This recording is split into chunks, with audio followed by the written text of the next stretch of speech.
Bonjour. Aujourd'hui, nous nous sommes plongés sur les différentes méthodes qu'ont les animaux pour s'abreuver.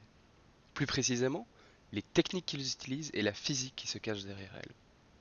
On pourrait parler du chien, qui utilise sa langue comme une louche, de l'éléphant, qui utilise sa trompe comme une paille, pour en prendre jusqu'à 10 litres d'eau en un seul coup, ou bien encore de la grenouille, qui utilise sa peau. Mais aujourd'hui, nous allons nous focaliser sur un animal bien connu et proche de nous, le chat. Pour boire, le chat va utiliser sa langue en la posant à la surface de l'eau, pour ensuite la rétracter rapidement, créant une colonne d'eau, avant d'en refermer sa bouche autour. On voit aussi que le chat lappe avec une certaine vitesse et de manière très régulière. L'eau ne lui sort pas de la bouche car le chat possède un palais rugueux qui présente des crêtes. Celles-ci jouent un rôle de valve de non-retour. Cette technique d'abreuvement lui permet de garder ses moustaches et sa mâchoire au sec. Pour comprendre ce qui se passe, il faut avant tout comprendre trois notions physiques fondamentales à ce mouvement.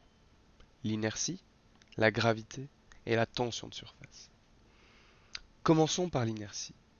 L'inertie peut être définie comme la tendance naturelle d'un objet à rester dans son état de mouvement actuel. Autrement dit, sa résistance au mouvement. En l'absence de toute influence extérieure, l'objet restera en mouvement. La deuxième notion, c'est la gravité. Il s'agit de l'interaction physique qui crée l'attraction entre les corps selon leur masse. La masse de la Terre étant énorme, elle nous attire invariablement vers son centre. La dernière notion est moins connue, mais tout aussi importante.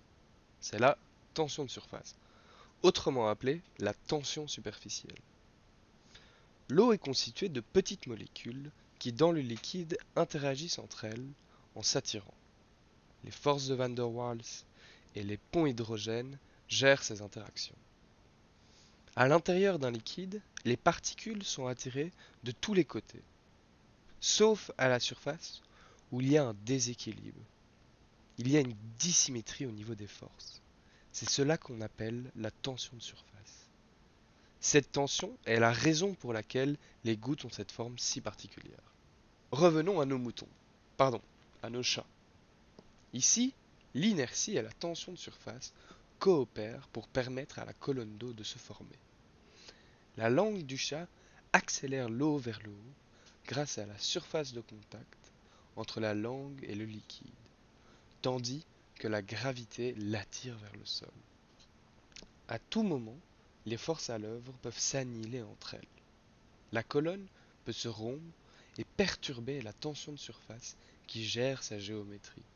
Le chat est donc capable de vaincre la gravité pendant un court instant et savent quand refermer leur gueule pour attraper le maximum d'eau possible.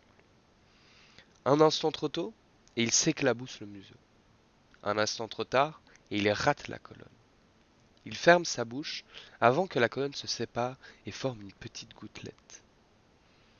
Afin d'avoir un volume adéquat pour boire, il est nécessaire pour lui de laper entre 3 et 17 fois avant d'avaler une gorgée. La vitesse et la fréquence de la langue sont déterminantes pour réussir à créer la colonne d'eau et apporter un volume suffisant pour boire. En effet, afin d'avoir un volume convenable, le chat doit laper assez vite avant que la gravité reprenne l'ascendant sur l'inertie. Pour réaliser ce mouvement, les chats ont besoin d'une langue adaptée. Après avoir mis en lumière cette méthode inédite, l'équipe du professeur Pedro Reis du MIT ont recréé un mécanisme simple permettant de simuler ce mouvement. Il s'agit d'un disque de verre monté sur un piston et actionné par un petit moteur, ce qui permet d'avoir une vitesse linéaire. Dès lors, les forces citées précédemment peuvent être observées et mesurées sans erreur, et les résultats pourront être projetés sur des modèles vivants. Comme on l'a vu, le chat a une technique très particulière pour boire. Il faut se poser la question des autres félins aussi. Et les autres félins, tels que le lion et le tigre, boivent de la même façon. Mais ils l'adaptent en fonction de leurs besoins et de leur morphologie. Par exemple, en fonction de la taille de la langue, la vitesse et la fréquence se trouveront modifiées. Merci pour votre attention.